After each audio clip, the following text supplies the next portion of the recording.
Today we're going to talk about installing a strap end cap for the ends of your straps.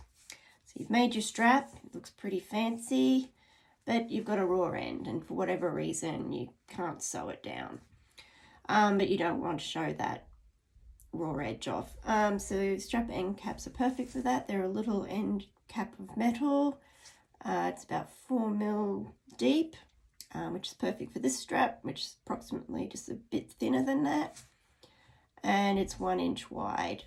We don't have ends on our strap end caps because that just gives you a little bit more leeway. Like if that had an end cap on it, there was no way I was probably going to get that strap on because I've been a little bit inaccurate.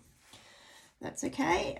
So once you've popped it on the end, you need a Phillips head size 0 screwdriver, and you can just screw the screws in. These are self-tapping screws, so they should go in.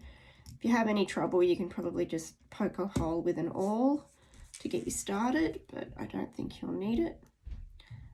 And once the second screw's in, that's pretty much set and shouldn't come off. If you are concerned about it coming off, you can always put some glue on it first before you pop it on, and also you can use a little bit of Loctite or glue on those screws so that they don't come out at all.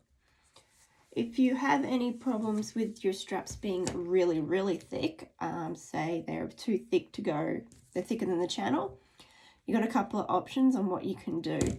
I've found in the past that clamping it in a clamp, if you have a vise or something similar at home, for an hour or so, that just squashes it down enough that you can push the end cap on and then it'll stay in place. Some people hammer it. I haven't tried that personally. And I've also heard that you can use this product, which is called Dry Lube.